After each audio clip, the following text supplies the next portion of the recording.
السلام علیکم ورحمۃ اللہ وبرکاتہ۔ نحمدہ ونصلی علی رسولہ الکریم، اما بعد۔ حضرات، بات چل رہی تھی ایسے اعمال کے بارے میں کہ جن کی وجہ سے انسان معلوم بن جاتا ہے، اللہ تعالیٰ کی لعنت کا حقدار بن جاتا ہے۔ پہلے ذکر کیا گیا ایسے عمل کے بارے میں جو لعنت کا سبب بنتا ہے، شرک کا۔ آج دوسری چیز کے بارے میں ذکر کیا جائے گا کہ جو شخص اللہ اور اس کے رسول کو ایذا پہنچاتا ہے، تکلیف پہنچاتا ہے، وہ بھی معلوم ہے، لعنتی ہے۔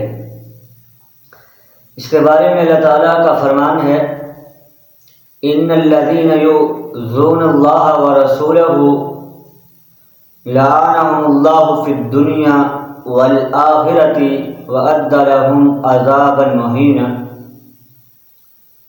وہ لوگ جو اللہ اور اس کے رسول کو ایذا پہنچاتے ہیں، ان پر دنیا اور آخرت میں اللہ کی لعنت برستی ہے اور اللہ ان کے لیے رسوا کن عذاب تیار کیا ہے۔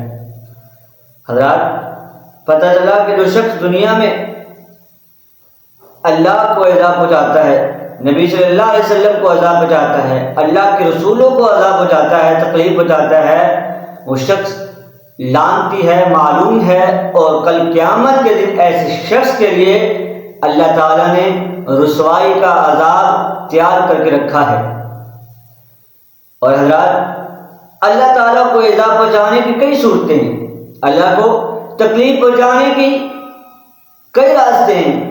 مثلا کہ اللہ تعالیٰ کے بارے میں کہا جائے کہ اللہ تعالیٰ کا بیٹا ہے، اللہ تعالیٰ نے اولاد بنا رکھی ہے، رحمان نے اولاد بنا رکھی ہے۔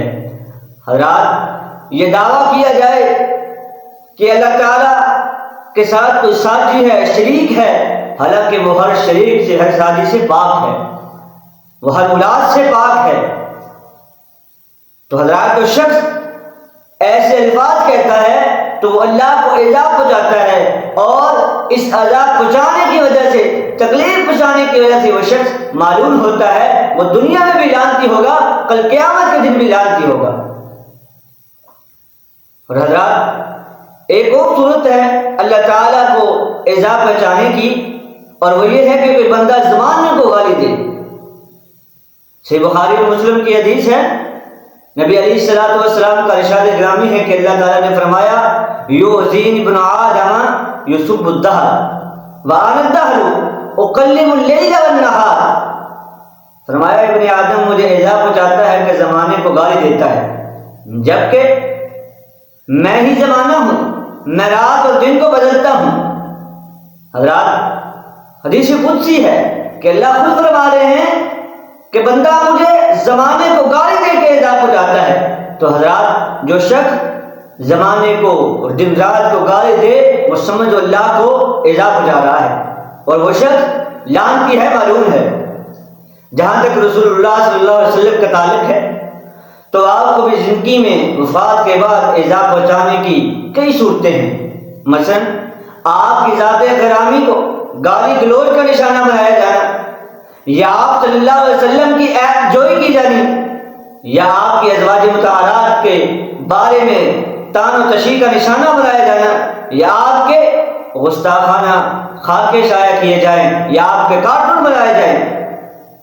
حضرات، یا کسی اور طریقے کی آپ کی گستاخی کی جائے۔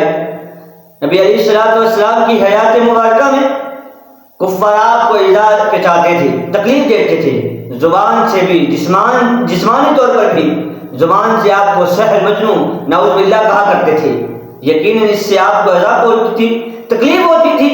اسی طرح جسمانی طور پر بھی وہ آپ کو ایذا پہنچاتے تھے، جس کے واقعات بہت سارے حدیث میں ملتے ہیں، سیرت کی کتابوں میں ملتے ہیں۔ اور اکیلے کفار نہیں بلکہ جو منافق تھے وہ بھی نبی صلی اللہ علیہ وسلم کو ایذا پہنچایا کرتے تھے۔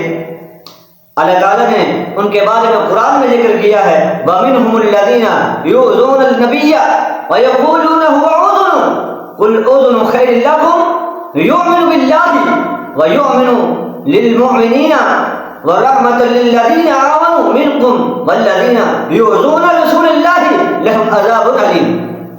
فرمایا ان منافقوں میں سے بعض ایسے ہیں جو نبی صلی اللہ علیہ وسلم کو ایذا پہنچاتے ہیں اور کہتے ہیں کہ وہ کانوں کا حلقہ ہے، نعوذ باللہ وہ کانوں کا حلقہ ہے۔